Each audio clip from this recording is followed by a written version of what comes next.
오늘 함께 말씀 나누는 말씀은 마태복음 26장 6절에서부터 13절까지 말씀입니다. 마태복음 26장 6절에서 13절까지 우리에게 주신 말씀 함께 봉독하겠습니다. 예수께서 베다니 나병 환자 시몬의 집에 계실 때에 한 여자가 매우 귀한 향유 한 옥합을 가지고 나와서 식사하시는 예수의 머리에 부으니 제자들이 보고 분개하여 이르되 무슨 의도로 이것을 허비하느냐, 이것을 비싼 값에 팔아 가난한 자들에게 줄 수 있었겠도다 하거늘 예수께서 아시고 그들에게 이르시되 너희가 어찌하여 이 여자를 괴롭게 하느냐, 그가 내게 좋은 일을 하였느니라. 가난한 자들은 항상 너희와 함께 있거니와 나는 항상 함께 있지 아니하리라. 이 여자가 내 몸에 이 향유를 부은 것은 내 장례를 위하여 함이니라.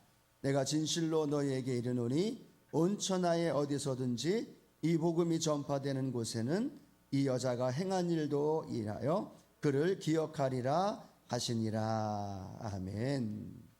오늘은 옥합을 깨뜨린 마리아에 대한 사건을 통해서 함께 하나님 말씀을 나누기 원합니다. 예수님은 고난주간 예루살렘 성 입성하신 후에 셋째 날 행하셨던 일은요, 특별히 이제 감람산을 중심으로 해서 마지막 날에 있어야 할, 그 마지막 날에 있을 징조에 대해서, 환란의 징조에 대해서 많은 이들에게 가르쳐 주십니다. 그리고 우리가 잘 아는 것처럼 지혜로운 열처녀, 또 달란트 비유, 이런 말씀들을 통하여서 마지막 종말의 날에 일어날 일들에 대하여 설명하고 계시고요.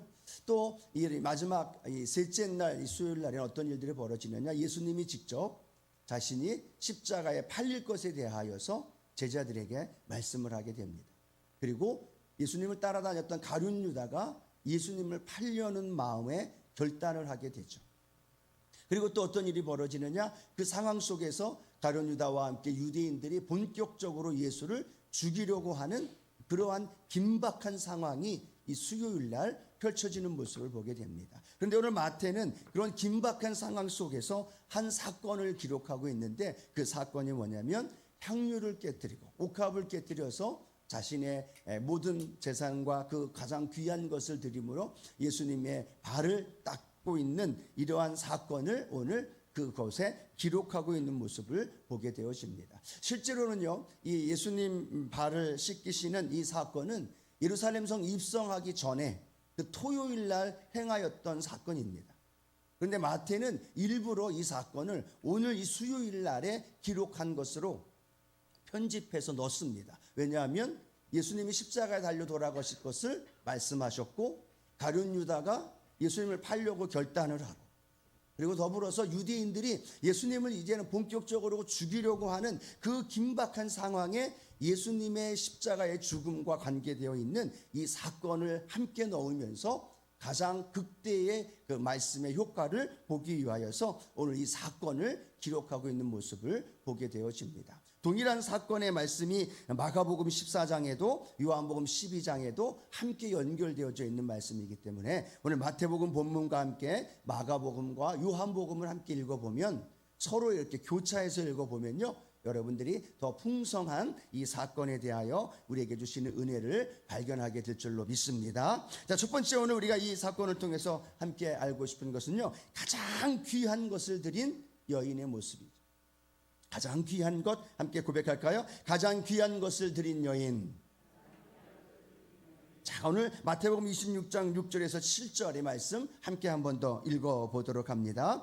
예수께서 베다니 나병 환자 시몬의 집에 계실 때에 한 여자가 매우 귀한 향유 한 옥합을 가지고 나와서 식사하시는 예수의 머리에 부으니라고 기록하고 있습니다. 그래서 마태는 한 여인으로 표현을 하고 있는데, 요한복음에 보면 마리아라고 표현을 하고 있습니다. 각각 이름을 거론한 이유도 있고 또 거론하지 않은 이유도 있지만, 많은 성경 학자들은 마리아다라고 생각을 하면 좋다라는 것을 우리에게 가르쳐 줍니다. 베다니 나병 환자 시몬의 집에 마리아가 식사하고 계시는 예수님의 머리에 어떤 일을 행하느냐, 매우 귀한 향유 한 옥합을 가지고 와서 예수님의 머리에 부었다라고 성경은 기록하고 있습니다.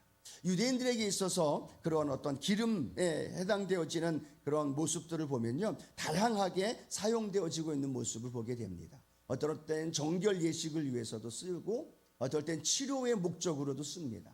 어떨 때는 그 기름을 식용으로도 쓰기도 하고, 제사할 드릴 때에도 사용하고 있는 모습을 보게 되는데요. 오늘 이 마리아가 드린 가장 귀한 이 향유에 대한 부분은 오늘 성경은 이렇게 말씀하고 있습니다. 인도에서 수입한 나드 향유다라고 이야기를 합니다.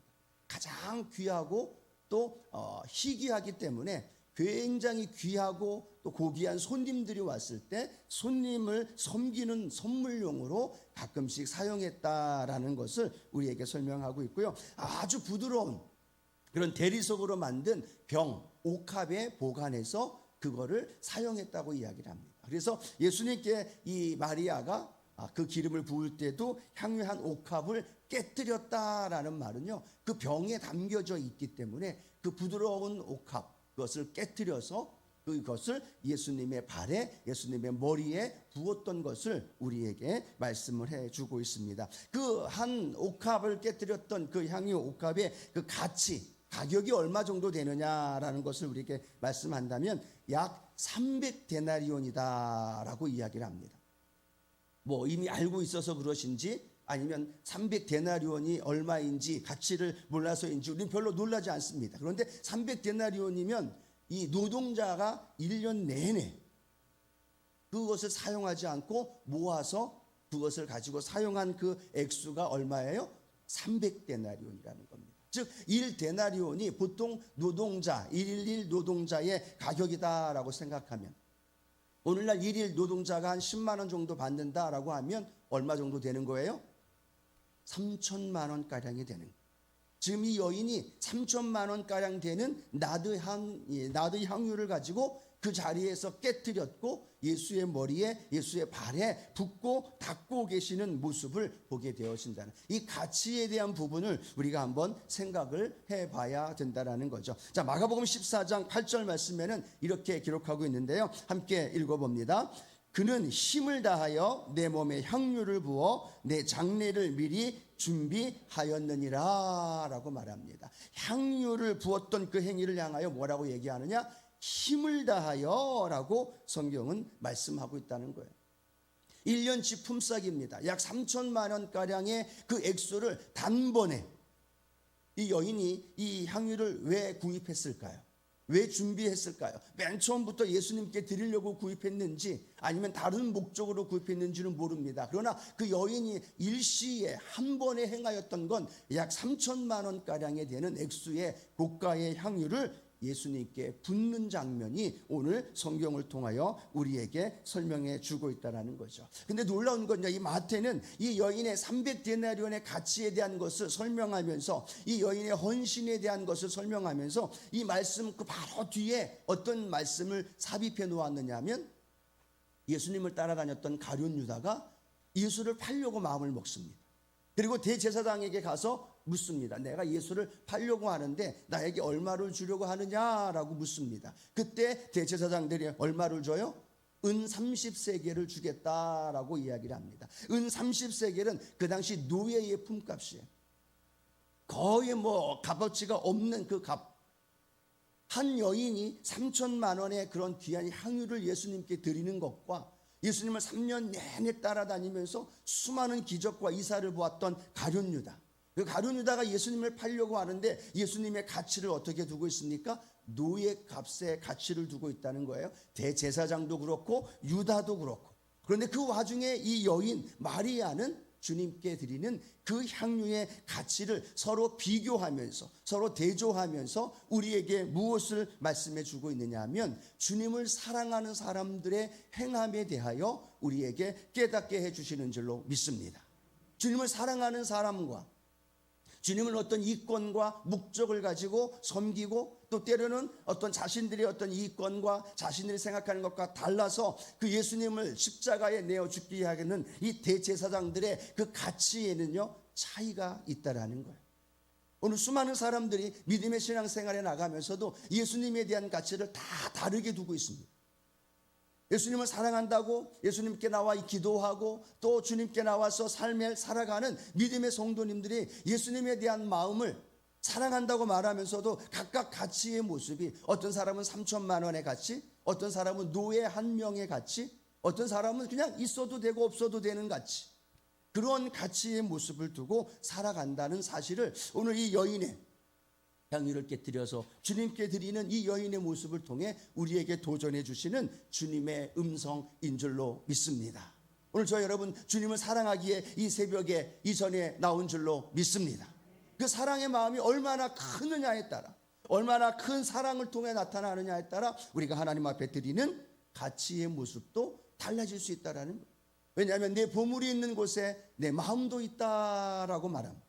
그렇다고 해서 하나님 앞에 드리는 그 예물이 3천만 원은 무조건 좋고 또 작은 액수는 무조건 나쁘냐? 아니, 그건 아니라는 거죠. 주님 뭐라고 말씀하셨습니까? 부자들이 헌금하는 모습을 보고, 부자들이 많은 헌금하는 것을 보면서 그 옆에 있는 어떤 여인, 가난한 과부가 2렙돈을 헌금하며 넣는 것을 보게 됩니다. 그런데 그 2렙돈을 넣는 과부의 모습을 보면서 부자들이 헌금하며 헌금 넣는 것을 보면서 주님은 뭐라고 말씀하고 있어요? 과부의 2렙돈이 그 어떤 사람들보다도 더 많은 것을 드렸다라고 이야기를 합니다. 그래서 제가 한번 좀 찾아봤는데요, 2렙돈은 뭐냐면 일일 노동자의 값의 64분의 1이라고 합니다. 한 사람의 노동자의 값이 10만 원이라면 그걸 64분의 1로 따지면 1,500원가량밖에 되지 않는다는 거예요. 부자들이 얼마나 많은 돈을 하나님 앞에 헌금하며 넣었겠습니까? 얼마나 많은 것을 넣었을 텐데 오늘 주님은 말씀하시기를 1,500원가량의 돈을 넣은 2 과부의 렙돈, 그 과부가 그 어떤 사람들보다도 더 많이 하나님 앞에 드렸다라고 그 여인을 칭찬한 줄로 믿습니다.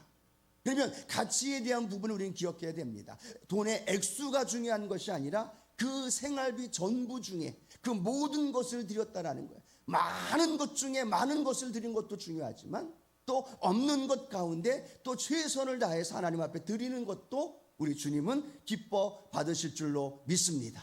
이 여인의 헌신, 이 모습이, 이 과부의 2렙돈의 것이 가장 중요한 게 뭘까요? 주님을 사랑하는 사랑의 마음이라는 거예요. 성경은 말씀합니다. 하나님을 사랑하는데 어떻게 사랑하라고 말씀하고 있어요? 마음을 다하고 목숨을 다하고 뜻을 다하고 힘을 다하여 사랑하라는 거예요.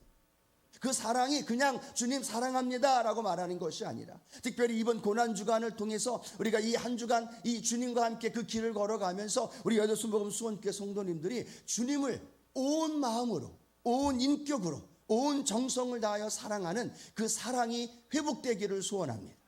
그 마음이 회복되어질 때 우리는 우리의 물질이든 우리의 마음이든 우리의 시간이든 하나님 앞에 온전히 드릴 수 있는 그 모습을 우리에게 가르쳐 주고 있다는 거죠.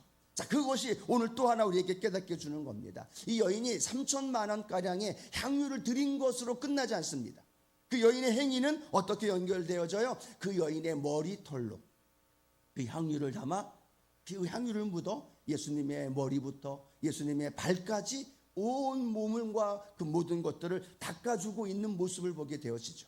이 유대인들에게 있어서, 특별히 유대인의 여성에게 있어서 이 머리털은요, 그 여인들의 인격을 상징한다고 합니다. 그러니까 이 여인이 머리털을 풀어서 예수님의 머리와 예수님의 발까지 닦아준다는 건 뭐예요? 그 여인의 모든 인격과 그 모든 것을 통해서 주님을 사랑한다는 표현이고, 그것을 통해서 주님 앞에 헌신한다는 그 모습이 우리에게 들려주고 있음을 믿으시기 바랍니다. 그래서 오늘 우리는 이 여인에게 보여서 깨닫는 겁니다. 주님을 사랑한다면 이 여인처럼 물질만이 아니라 그 여인의 온 인격을 다하여 주님을 사랑하고 그 사랑을 통하여 하나님 앞에 드려질 때 우리는 주님을 사랑합니다라는 그 고백으로 날마다 하나님 앞에 나아가게 될 줄로 믿습니다.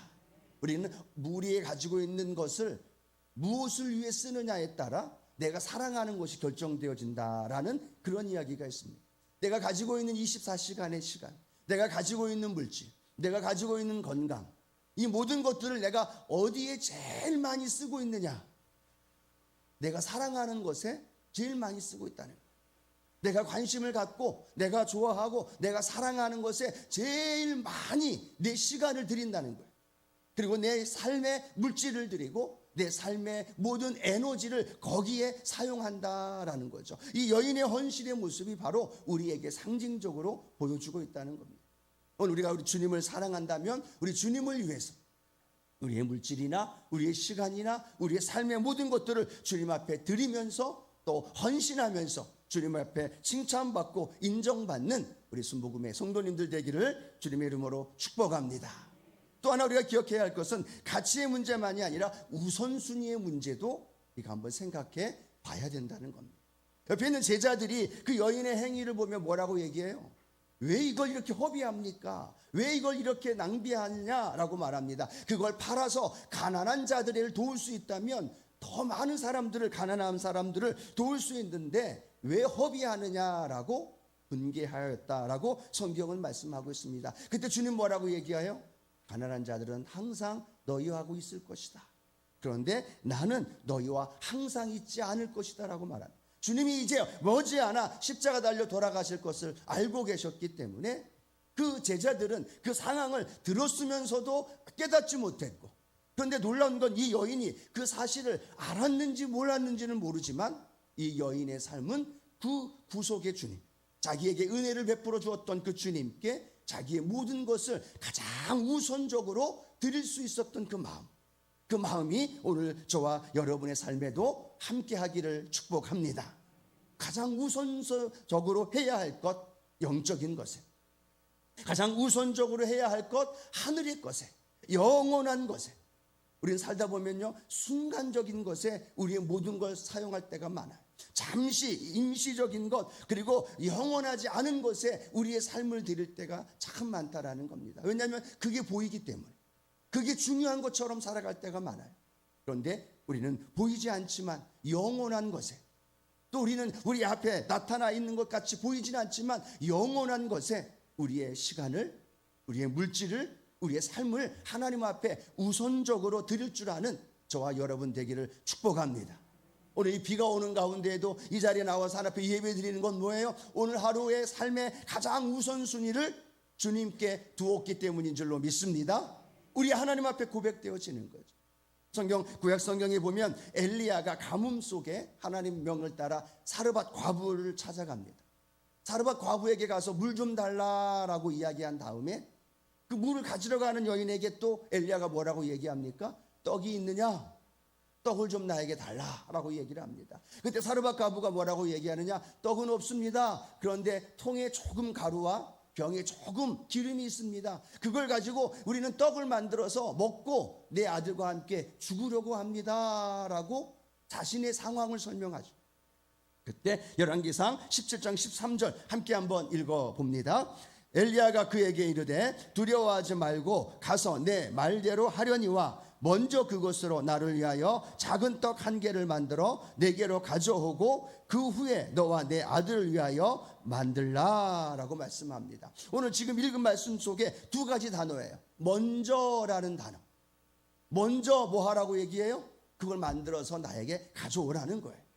그 다음에 뭐라고 얘기하고 있습니까? 그 후에 너와 내 아들을 위하여 만들라라고 말합니다. 그렇게 충분한 여유가 있는 게 아닙니다. 여유가 없어요. 그럼에도 불구하고 엘리야가 원하는 건 먼저 할 것 해라, 그리고 그 후에 할 것 해라 라고 말합니다. 그런데 다음에 뭐라고 말씀하고 있어요? 그렇게 하면 이 가뭄 속에서도 너의 통에 가루가 마르지 아니할 거고 너의 병에 기름이 마르지 아니할 거라는 거죠. 그래서 이 사르밧 과부가 그렇게 먼저 만들어서 엘리야에게 드리고 먼저 나서도 그 후에 그 통의 가루와 기름이 마르지 아니하고 가득 채워지는 놀라운 은혜가 임한 줄로 믿습니다. 오늘 우리가 생각하며 살아갈 거예요. 내가 먼저 할 것이 무엇이 있을까? 나중에 해야 할 것이 무엇이 있을까? 이 순서가 뒤바뀌어 버리면 많은 어려움과 문제가 생길 수 있기에 저와 여러분 오늘 하나님 앞에 살아갈 때 우선순위를 잘 정하고 그 우선순위를 통하여서 하나님의 그 통의 가루가 병의 기름이 마르지 아니하는 하나님의 축복 누리는 저와 여러분 되기를 축복합니다. 자, 두 번째 오늘 본문 말씀을 통해서 우리에게 주시는 것은요, 이 제자들이 비난하는 모습을 통해 우리가 깨달아야 할 말씀이 있음을 말씀합니다. 우리 마태복음 26장 8절에서 9절 함께 읽어봅니다.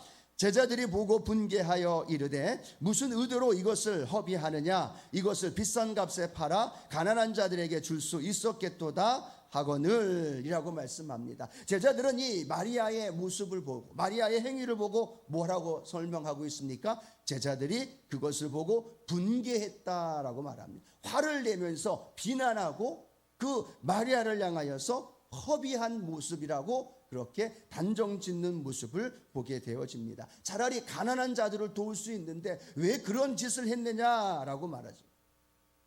이 여인도 예수님이 십자가 달려 돌아가실 이 놀라운 은혜를 아는지 모르지만 주님 앞에 헌신했던 그 마음인데, 제자도 알지 못하고 그 누구도 이 여인의 마음, 이 여인의 행동을 이해할 수 없었던 모습을 보게 되어집니다. 많은 주석가들 중에 이 본문을 이렇게 해석하는 사람도 있습니다. 가난한 자들을 돕기 위한 마음보다는 그 300데나리온을 가지고 자신들이 어떤 목적으로 그 돈을 사용하려고 했던 마음이 있다라고 해석하는 부분도 있고요. 또 하나의 부분은 이 토요일 날 이 사건이 있었는데 머지않아 예수님이 예루살렘 성에 입성하고 예수님께서 로마의 그 정치적인 압제에서 이스라엘 백성들을 구원하면 이 제자들이 높은 자리에 앉을 거라고 생각을 했던 거죠. 높은 위치에 앉을 거라고 생각했는데 갑자기 누가 나타난 거예요? 가장 강력한 경쟁자가 나타난 거예요.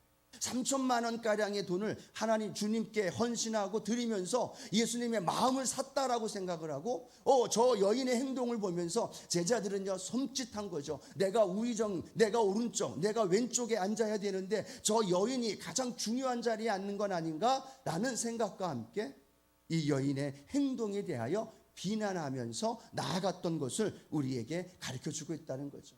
오늘 이 모습을 보면서 오늘 저와 여러분의 삶에도 우리 한번 생각해 봐야 된다는 겁니다. 주님을 위해서 헌신하는 사람, 하나님의 교회를 위해서 헌신하고 또 충성하고 때로는 많은 액수로, 때로는 많은 시간으로 하나님 앞에 헌신하는 그런 성도들을 볼 때 우리는 제자들의 마음을 갖고 있지 않는가? 제자들처럼 때로는 비난하고, 제자들처럼 왜 이렇게 튀느냐, 왜 꼭 그렇게 해야 하느냐, 주님을 위해서, 하나님의 교회를 위해서 자신이 하나님께 드릴 그 은혜를 헌신으로 보여주고 있는 그 성도들, 주변에 있는 성도들의 모습을 보면서 나는 어떤 반응을 하고 있는가? 제자들처럼 자기에게 손해가 될까봐, 자기의 자리를 잃어버릴까봐, 아니면 앞에서는 칭찬하는 척하면서 뒤에서는 깎아내리고 왜 그런 행동을 했는지 모르겠다고, 나도 왕년엔 다 했다고, 그렇죠? 그렇게 하나님 앞에서 헌신하고 있는 그러한 성도들의 모습을 보면서 우리는 비난하고 있는지, 아니면 칭찬하면서 격려하면서 그들에게 더 큰 은혜로 도전과 용기를 주고 있는지 우리는 한번 생각해 봐야 된다는 거죠. 여러분 아시죠? 원수 마귀 사단이 하나님께 와서 누구를 참소합니까? 욥을 참소합니다. 하나님이 사단에게 욥을 칭찬합니다. 그랬더니 사단이 뭐라고 얘기해요? 아이고 하나님 무슨 말입니까? 하나님이 욥을 축복해 주셨으니까 욥이 그렇게 하나님 앞에 온전한 믿음을 갖고 있는 거죠. 하나님 앞에 욥을 참소하기 시작합니다. 그리고 하나님 앞에서 욥의 그러한 행동들, 그런 모습들이 잘못되었고 또 많은 축복을 받았기 때문이다 라고 말하면서 욥이 하나님 앞에 올바른 믿음의 삶을 살아가는 걸 비난하고 참소하고 정죄하고 헐뜯고 있는 모습은 이 사단의 전적인 어떠한 그런 전략이라는 사실을 우리에게 가르쳐주고 있다는 거예요.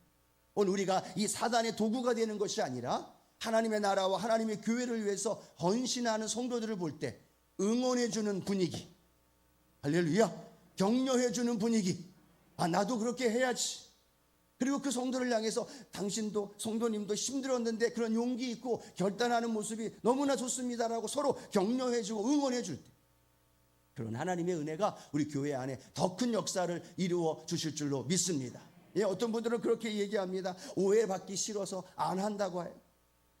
또 다른 사람들에게 이런저런 이야기 들려지고 또 구설수에 오를까봐 봉사하는 것도, 헌신하는 것도, 하나님 앞에 드리는 것도 부담스럽다고 이야기하는 분들도 있다는 거죠. 아니죠. 믿음으로 순수한 마음으로 헌신하고자 할 때는 지혜롭게 하나님 앞에 헌신하고 드릴 때 하나님 기뻐 받으시고 하나님의 축복으로 우리를 인도해 주실 줄로 믿습니다.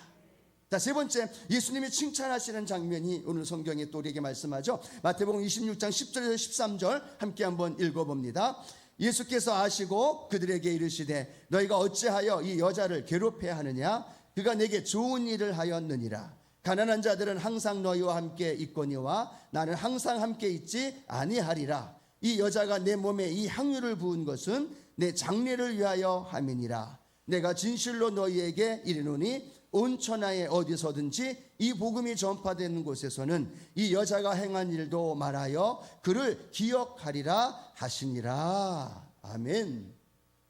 여러분, 오늘 본문에는요, 이 여인이 예수님께 3천만 원가량의 향유를 왜 드렸는지 이유는 기록되어 있지 않아요. 물론 나사로를 오빠를 살려주었기 때문에, 또 자기의 죄를 용서해 주신 구세주라고 믿었기 때문에, 왕이고 제사장이고 선지자이기 때문에 그렇게 그 향유를 드렸다라고 생각할 수도 있어요. 그런데 성경에는 그 의도, 그 이유를 설명하고 있잖아요. 제자들도 설명하고 있잖아요. 그런데 놀라운 건 누가 그 결론을 짓고 있습니까? 예수님이 결론을 짓고 있어요. 이 여인도 이유를 말하고 있지 않고 주변에 있는 사람들도 설명해 주지 않아요. 그런데 놀라운 건 예수님이 꽝 결론을 지어요. 뭐라고 결론을 지어요? 이 여인이 한 이 행동은 나의 장례를 위함이다. 예수님은 지금 십자가에 달려 죽기 앞서 이 마음에 계속되어지는 그 십자가의 그 죽음에 대하여 알고 계셨는데 그 마음을 이해해 주듯 이 여인의 헌신이, 주님은 뭐라고 말씀하느냐? 나의 장례를 위하여 행한 것이다 라고 말한다. 중요한 포인트는 뭘까요? 이 여인의 의도도 중요한 것이 아니고 그 주변에 있는 사람들의 설명도 중요한 것이 아니라 예수님이 어떻게 받으셨느냐는 거예요. 예수님이 무엇으로, 어떤 마음으로 이걸 받았느냐가 중요하다라는 겁니다. 우리가 드리는 것이, 우리가 헌신하는 것이, 우리가 하나님 앞에 나아가는 것이 크고 작고 때로는 그것이 소중하고 소중하지 않느냐, 그거에 대한 문제가 아니라는 겁니다. 주님이 어떻게 받으시느냐. 주님이 말씀하는 거예요. 내 장례를 위함이다 라고 말했습니다. 그러면 그 여인도 그리고 주변에 있는 제자들도 설명할 필요가 없는 거예요. 끝난 거예요. 주님이 꽝꽝 찍어 놓으셨기 때문에. 여러분, 우리는 누구의 평가, 누구의 결론, 누구의 마음에 많이 신경을 쓰면서 살아가고 계십니다. 작은 것을 드릴 때도, 큰 것을 드릴 때도, 어떤 삶을 하나님 앞에 드릴 때에도 그것을 평가하시고 그것을 받으시는 분은 주님이시라는 사실. 그리고 주님이 받으시면 누가 뭐라 해도, 누가 어떤 사람이 뭐라 해도, 또 마음에 상처가 되는 말이 다가와도 상관없는 거예요. 주님이 받으셨기 때문에. 그리고 주님이 그렇게 흡족하게 받으셨다는 거예요. 그런데 놀라운 건 어떻게 받아요? 3천만 원, 그것이 중요하지만요, 그 이상의 가치로 주님은 그 여인의 행동을 축복해 주시는 거예요. 복음이 증거되어지는 곳에 이 여인의 행함도 전파되리라. 놀라운 복음의 역사와 함께 이 여인의 행위가 함께 걸어가고 있다는 사실. 주님이 그렇게 작은 오병이어도 주님이 쓰시면서 그 소년의 그 헌신을 엄청난 축복으로 받아주셨던 것처럼, 작은 소자, 작은 형제, 가난하고 연약한 형제 한 사람을 행한 것을 주님은 누구에게 행한 것이라고 인정해 주셔요?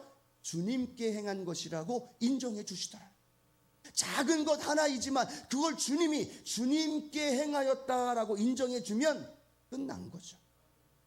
오늘 우리는 거기에 평가의 기준을 잘 두면서 주님 앞에 해나갈 때 주님은 큰 이상으로 우리의 헌신을 받으시고 우리를 칭찬해 주시고 우리에게 축복해 주시고 그걸 받으시면서 오늘 이 마리아에게 복음이 전파되는 곳에 너의 행위가 그것이 그렇게 기억되리라, 전파되리라 라고 말씀하신 것처럼 저와 여러분의 삶에 드려지는 행위, 헌신, 하나님 앞에 드려지는 봉사와 섬김이 놀라운 축복으로 우리를 인도해 주십니다.